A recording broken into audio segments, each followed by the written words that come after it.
สบายดีพี่น้องมื้อนี้ก็มาอีกแล้วเนาะมีอัปเดตใหม่ล่าสุดมาอีกแล้วคนลาวที่ถูกส่งตัวกลับมาประเทศลาวเนาะล่าสุดก็มีอ้าย3คนที่เพิ่นถูกกักตัวอยู่เวียงจันทน์ตอนนี้เนาะอยู่หม้องกักตัวแล้วก็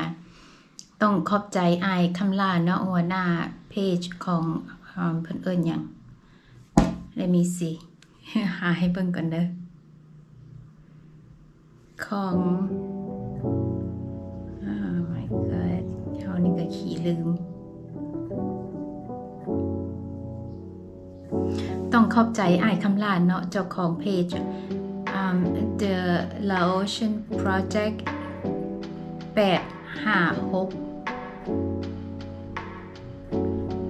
อันนี้เพิ่นจะเป็นคนประสานงานให้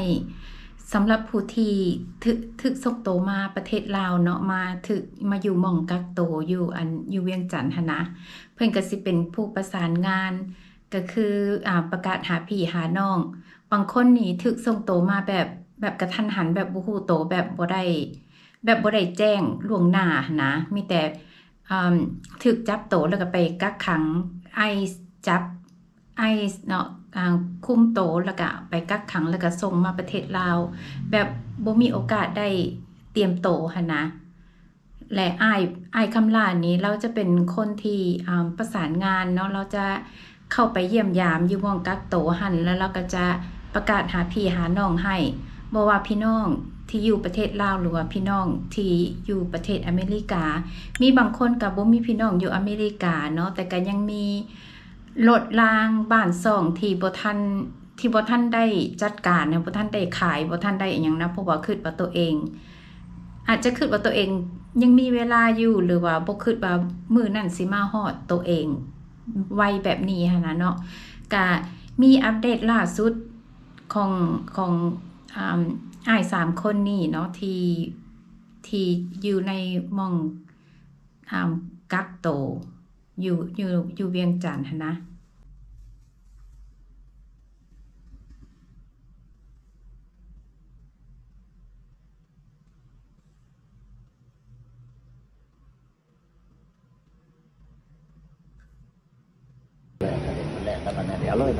มันแล่นแล้วอันนี้โอเค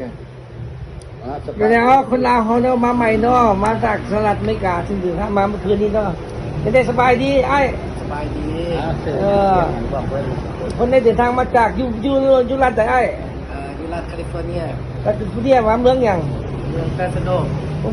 โอ้มาฮอดวันนี้บ่มาฮอดวันนี้ล่ะโอ้จะเป็นในเสือนะมาฮอดดีใจอยู่บ่เมืองลาวเฮาดีใจมากหลายชอบหลายโอ้ไอ้ชื่อหยังเนาะชื่อเสียงกะลั่นชื่อหยังเอาบอกชื่อเลยบอกชื่อเลยเสียงครับนามสกุลเด้นามสกุลพรหมวรรณนะโ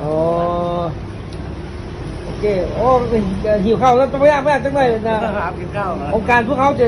ซื้อแต่กระเปียกกินองค์การโอเคเอาเจนได้พี่นะเขากินไรถ้ากินกระเปียกคนจะออกกระเปียกเอากี้มาต้อนโอเคเอาสกดีเด้อว่าเนี่ยเขาจะส่งเจ้าว่าจะเขาได้เจ้าวิธีไหนมันเบิดเขียวมันเบิด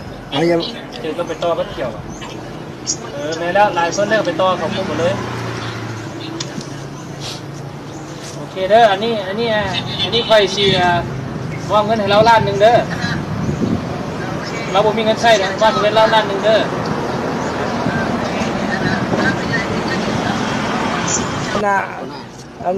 อาหารช่วยเหลือมากินของกันนะเอมิลี่อยู่สหรัฐอเมริกาเด้อขอบใจน้ำเพิ่นหลายเอาเด้อ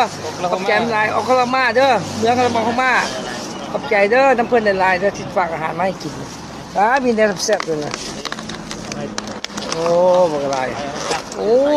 คักขนาดกินนี่พวกแก้วกินนี่มีอีกวิดีโอหนึ่งมาให้เบิ่งเด้อสำหรับอัปเดตของคนที่ถูกส่งเมื่อลาวนะตอนนี้เราก็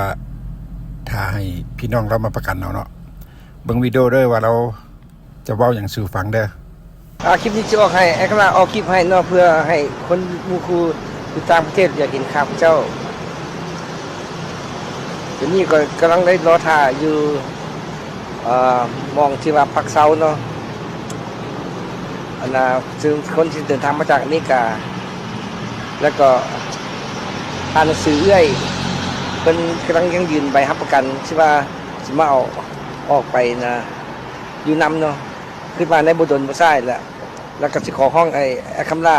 ออกคลิปนี้ให้เพื่อให้คนในประเทศสหรัฐอเมริกาได้เห็นข้าพเจ้าเนาะเดินทางมาฮอดแล้วเมืองลาวปลอดภัยดีแล้วก็สถานที่แห่งนี้ให้เห็น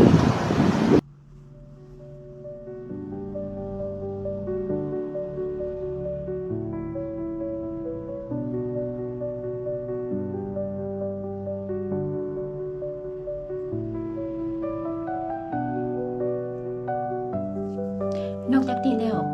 อ้ายคำลาเพิ่นก็มีการแจ้งเตือนมาอีกเนาะสำหรับผู้ที่มีรายชื่อกลับผู้ที่ฮู้โตมีรายชื่อกลับแล้วก็มีโอกาสได้เตรียมโตหั่นนะก็แค่แม่นเพิ่นก็อยากให้เตรียมโตเนาะการเตรียมโตก็จะมีตามนี้ใน Facebook เพิ่นเนาะเพิ่นโพสต์ไว้ please read if you know for sure that you are getting deported. This is what you need to do. This is what you need to prepare. This what you need to prepare yourself.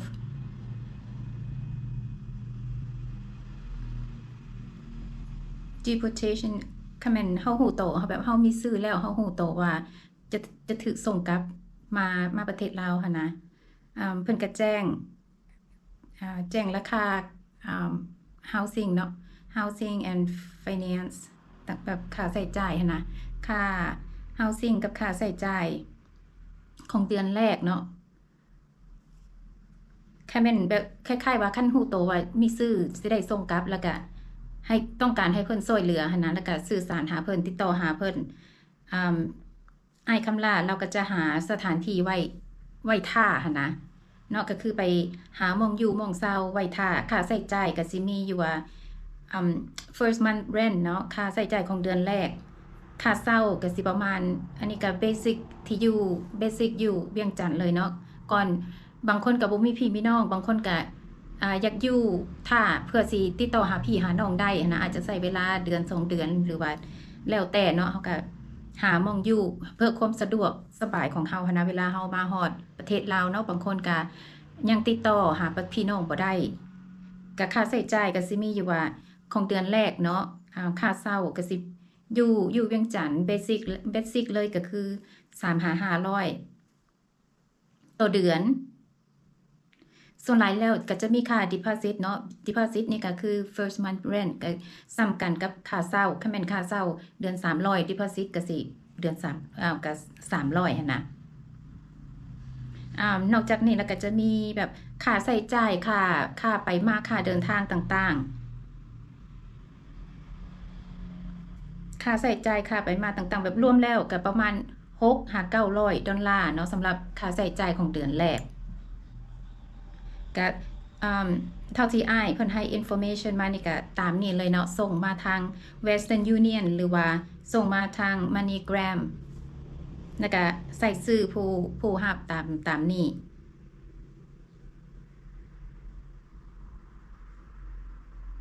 ก็จะมีเบอร์โทรศัพท์ของเพิ่นเนาะ contact information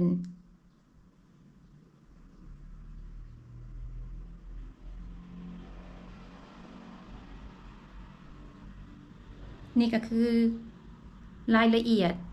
สำหรับผู้ที่มีรายชื่อแล้วก็ต้องการความช่วยเหลือจากเพิ่นสำหรับผู้ที่ยังติดต่อหาพี่หาน้องบ่ได้อยากหาหม้องอยู่โซข่าวซะก่อน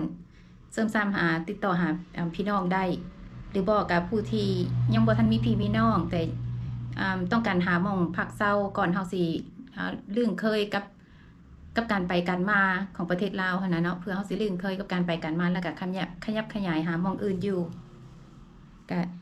ติดต่อหาเพิ่นแล้วก็ข้อมูลก็ค่าใช้จ่ายก็สิประมาณนี้เด้อทุกคน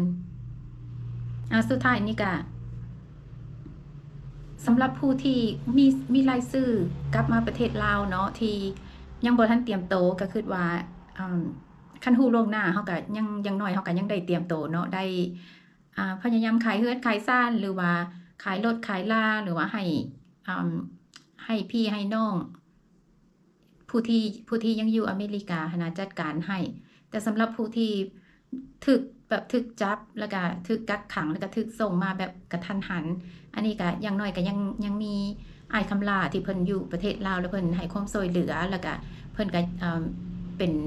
นผู้สื่อสารเป็นผู้แบบติดต่อหาพี่หาน้องประกาศหาพี่หาน้องบอกว่าพี่น้องอยู่ทางประเทศลาวหรือว่าพี่น้องอยู่ทางอเมริกาเนาะอันนี้ก็ขอบใจในความตั้งอกตั้งใจของอ้ายเราเนาะ